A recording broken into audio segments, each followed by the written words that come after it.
Hello, and welcome back to a special edition of our Faithful Thinking as we talk about an ever-present topic of science and religion.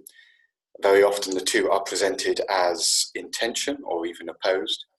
And so we have joining us today four scientists from different corners of that profession who are going to talk, I hope, a little bit about how science and faith has sat together in their life and their thinking. Just to do a very quick introduction, in the chemistry corner we have Dr. David Ponting with a background in various forms of chemistry that I'm not going to try and explain because I have arts degrees. In the physics and also a little bit of engineering, I think, background corner, we have the Reverend Mark Wolford, who is now a clergyman, poor soul.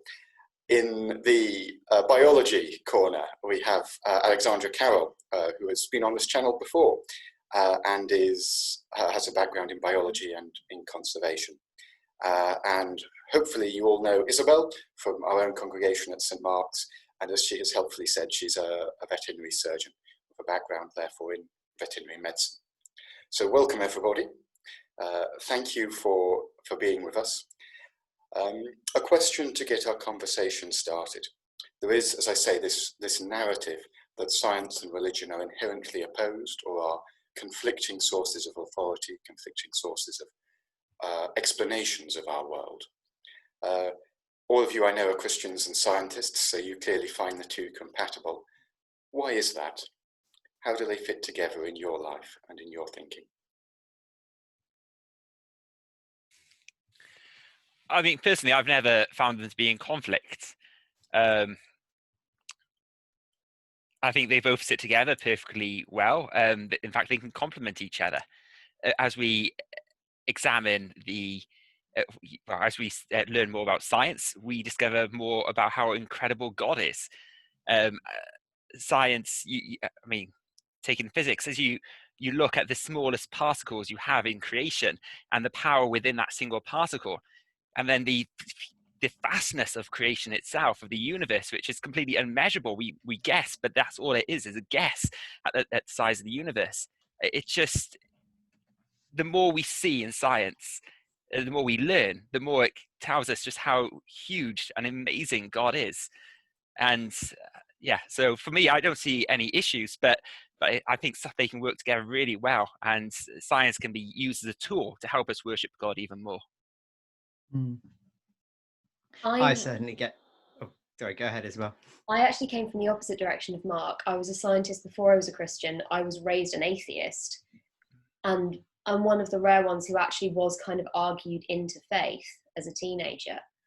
And a lot of the arguments that I attempted to use to disprove Christianity were to do with science, were to do with creationism. Obviously, this did not work because I'm here. David, you were going to. Yes. It's sort of,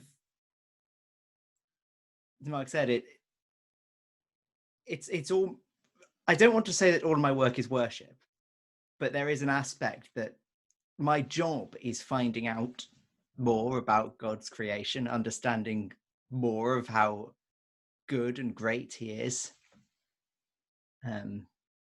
which is amazing.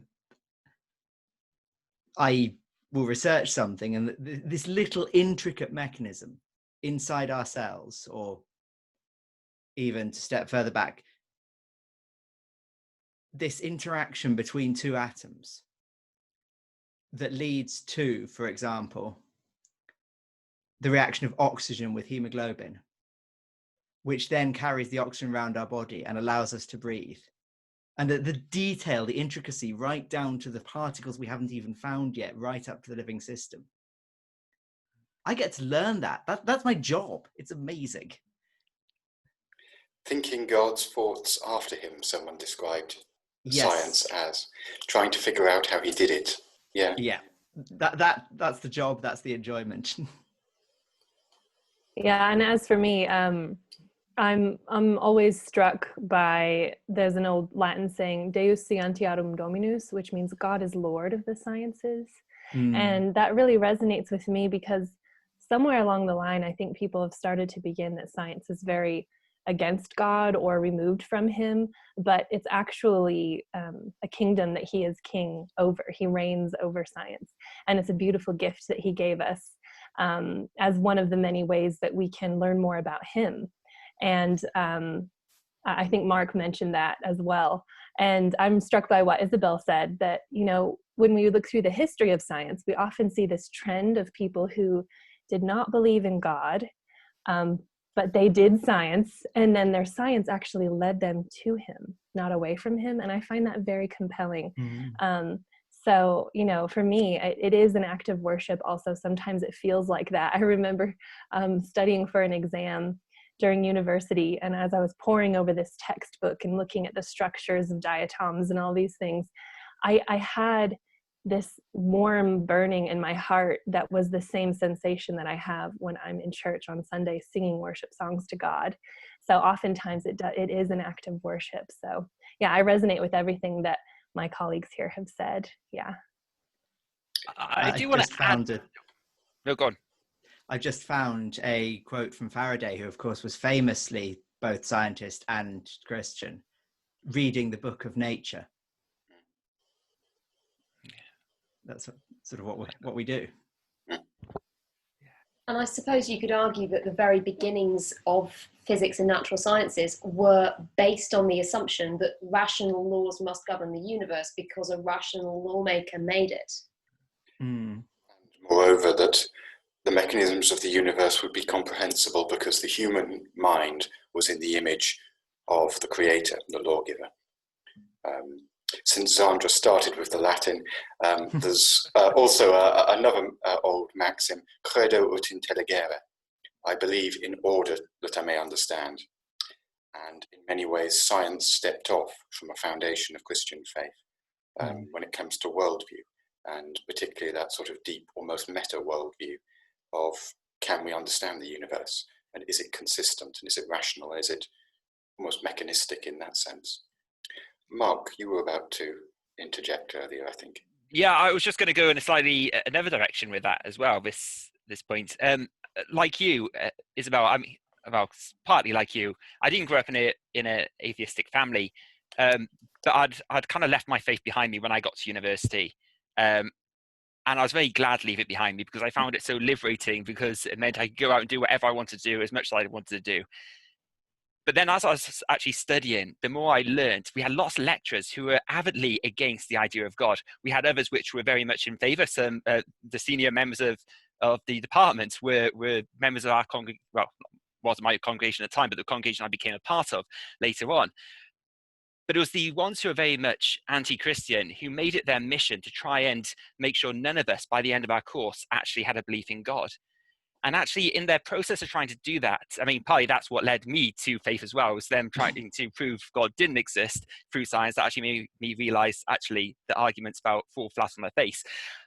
Yeah. But I find it it's so unscientific what they do. They make this. I mean, they come up with theory, which is great. Theory, that's what science is. It's coming up with theories, trying to create understanding. But it's the and therefore which it goes on from, which becomes unscientific. Because of this, that means God doesn't exist. Because of this, God couldn't have created anything. But actually, that's not the case. Yeah.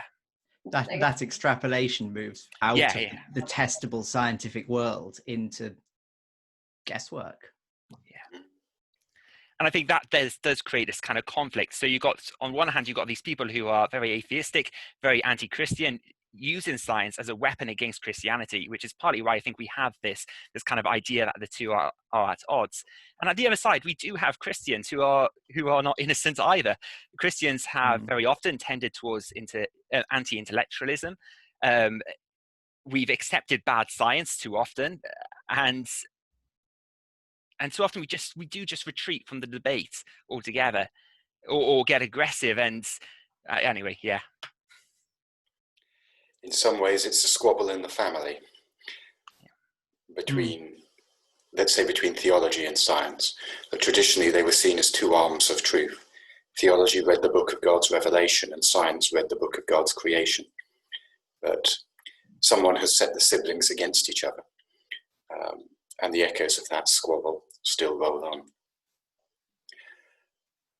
Why do you think it is that so often, given all that we've said about how compatible and indeed complementary the two are, why do you think it is that there is this narrative of conflict between them? I think that there is a very strong conflict present, but I believe it has been mislabeled. So for me, I have a strong memory of moving to a new area to take a position as a scientist in a laboratory, and I was looking for a church, and I saw a sign somewhere that a new church was just opening. I thought, I'll go check it out. So I go into the church, and everyone was really friendly, really kind, wanting to know who I am, what's my background, and the pastor came up to me and asked me about my background, and I said, well, I'm a scientist, and I've moved here to take a position in a laboratory nearby. And his entire demeanor changed. And he said, well, you'll have to tell me about all your little theories sometime, and became a little bit aggressive all of a sudden. And then that week in the laboratory, when people discovered that I was a Christian, they began calling me the nun, just jokingly. But I remember going home at the end of that week and thinking, how is this going to work? How should I live my life well if I can't be faithful to science in church, and I can't be faithful to God in the laboratory? And so I did have to wrestle through this. And I think the conflict is not between science and faith at all. It's just between two different worldviews.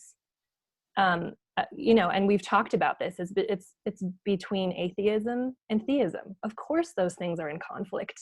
Or perhaps it's scientism, which is basically a religion. It's basically an ideology, which says that science is the only place that we can go for answers.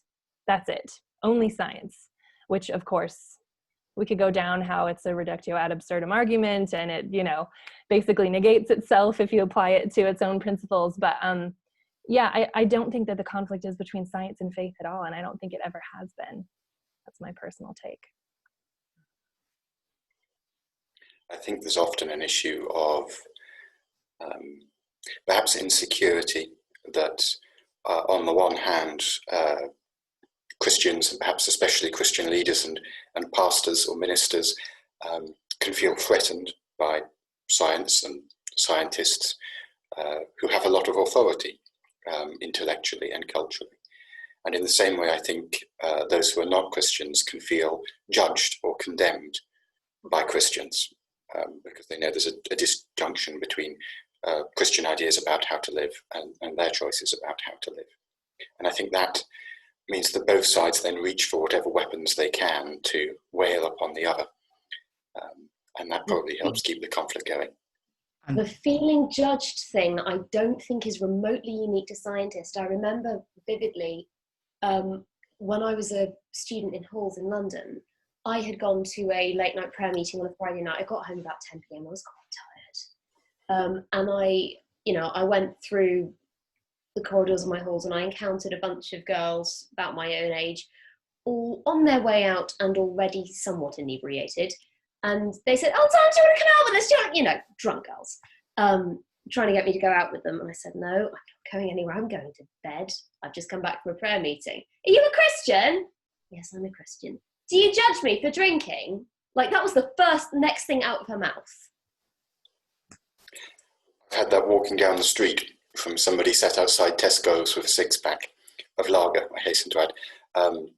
Yes, it's something to be very careful of, I think, as Christians, is not to do anything to unnecessarily feed that fear of being judged or condemned. Let me ask perhaps a slightly more focused or practical question. We pick up the Bible, we read the first few chapters of Genesis, an account of the earth's creation, 7 days and all the rest of it. We open a school textbook and we find what seems to be a very different account. The Bible emphasizes the idea of all the creatures of earth as being the careful, planned creation of a loving and wise God.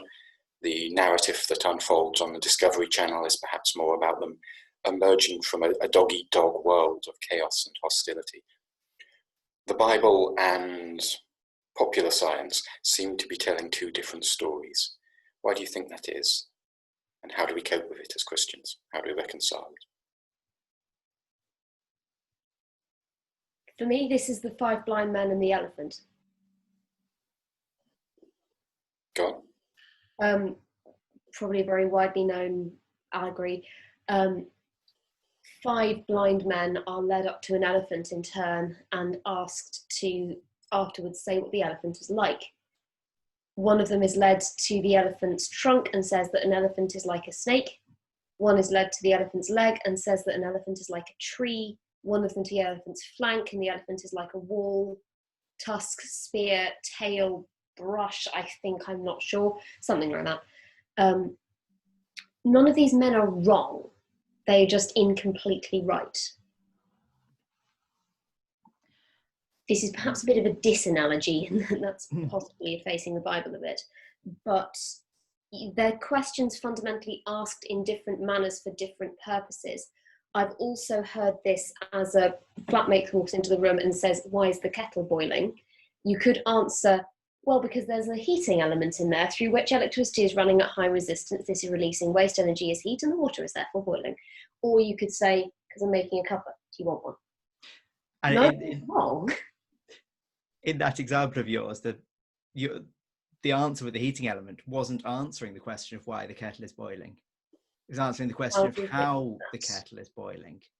And that's sort of how I think about it, that our scientific understanding is reaching towards the how. And what we get a glimpse of in poetic language in Genesis is it's only a tiny part of it, but a little bit of the why wrapped up in some very poetic language, which makes it even more challenging to understand. And it was evening and it was morning, the insert numbers day. Yes. Yes. And on that note, oh, I'm sorry, go ahead. I didn't mean to cut you off. Go ahead. On that note, I think maybe what we're trying to get at with this discussion of it is a matter of interpretation, right? You've got the question of the elephant, you've got the question of why versus how. And one of the things that I love so much about Christianity, particularly as I've gone and studied so many other religions, is that it does allow for a wide gamut in many of the secondary issues. So if it's a primary issue, if it's a salvific issue, such as, is Jesus the Son of God, right? That's something that we all have to agree on. It's yes or no. But this question of what exactly happened in the beginning, how did it look? Christianity has many different ways of interpreting this particular passage at the beginning of Genesis. And I mean, just to summarize them quickly for anyone who may be viewing this, there's sort of 3 main ones right now in modern Christendom, known as young earth creationism, old earth creationism, and theistic evolution. So young earth would talk, like Isabel was mentioning, the days and nights, right? That sort of language would be interpreted to be a literal 24-hour day. Old earth creationism would say, no, this is actually not a 24-hour day. It's more of a set period of time. And theistic evolution would say, well, the earth is as old as it looks, and the process by which God created the earth was a macroevolutionary process, right? And I have dear friends in each of these 3 camps whom I love, who I'm very close to, who have a strong, beautiful faith in the Lord, who are faithful to the Bible. And so yeah, all of that to say that it's not really a salvific issue. And I think we shouldn't have to be afraid that there are different interpretations of Genesis. At the end of the day, the primary question is answered the exact same way in each of those 3 camps. In the beginning, who? In the beginning, God. Each of those 3 camps would say, in the beginning, God did these things. And I think that's quite significant. So there's so much more that we could say on that, but just in terms of answering the interpretation question, I think that might be part of one major piece of the puzzle. to throw in for a moment a perspective from history. If you have a look at the other creation accounts knocking around at the time, and you compare them to Genesis, the language used is often similar, that poetic language, but the story that they tell is one where usually deities coalesced out of sea and sky. In the Babylonian version, they then slaughter their mother, Tiamat, the god of the deep ocean, carve her up, turn her body into the land, make human beings to be slaves and servants for them. But then the humans are too noisy, they can't sleep, so they try and kill them all with a flood, but some escape. So they introduce disease to keep human numbers down. It's a story of nasty, petty, selfish, incompetent deities struggling to throw something together. You look at the story told in Genesis and it paints a picture of a very different deity. So I think it's helpful as well to see that Genesis is not in dialogue with a modern science textbook about the mechanisms by which creation came to be. It's in dialogue with alternative answers to the question of what is fundamental meaning and where did the universe come from. And it's telling a story of sovereignty, love, and competence. Sorry, David. There's at least one understanding of the writing of either Genesis 1 or 2, I can't remember which, that it was written in exile. Usually claims. At which point it was written in direct. No, the stuff about Tiamat is wrong. This is how God is. It's direct conflict while they were in Babylonian exile. That's the dialogue. I'm conscious of time marching on here, so I want to ask a perhaps even more practical question, I hope. What advice would you give to somebody who was struggling with questions of faith and religion? Somebody from faith and science. Maybe somebody from a Christian background who's engaging with science at school or university, or indeed someone from a science background who's encountering faith and trying to make their mind up about it. Pursue the truth. If we believe Christianity is true, which we do believe, well, then we shouldn't be afraid of people actually exploring that, both critically and explore science, explore what science is saying, what the arguments are being made out there, but also explore what the claims of Christianity are making with an open mind. I mean, we can go in already having decided what we want to believe at the end of the whole process, and we'll come out being able to justify our beliefs. But go in. Not necessarily. Not necessarily. Absolutely, it can go wrong. Disprove Christianity is really dangerous. But if we believe Christianity is true, then we should be happy to pursue that truth and explore where it goes. And the same for science. Let's see where science takes us. For me, it took me all the way back around to Christianity. Ex ignis aurum, ex bello veritas. It's going to be a Latin night. Out of the fire comes gold. Out of conflict comes the truth. And I think there's the place for that, struggling, exploring, debating, arguing, asking questions. Is not something to be afraid of, but something to be excited about, because out of it comes truth. And one of the things that has been, to me, both the thing I clung to when I've been struggling with this, but also a source of greater worship, is one of the most testable, i.e. the thing you could almost apply the scientific method to, things that we say, is that Jesus Christ, the Son of God, rose from the dead. Yeah. Given the effect that happened, the resurrection had on the disciples, turning them from the frightened few to those who went out, changed the world, and died for their faith, they wouldn't have, if they'd faked it, they wouldn't have kept quiet under torture and death. And so applying science in that way to the Christian story just melds the two together into the absolute core of our faith. And that's the rock I've clung to on some of the dark nights of the soul, that Jesus rose from the dead. And it's a testable hypothesis. Very hard to counteract.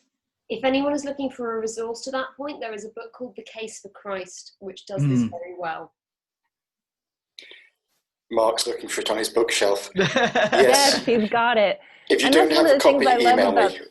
that's one of the things that I love about the resurrection. As a scientist, it's so appealing to me to look into it, right? Because we have this inferential data that we can go and explore. So yeah, I love that. That's a great suggestion. Yeah, it's a good place to start. It's something the gospel writers explicitly say they want us to do.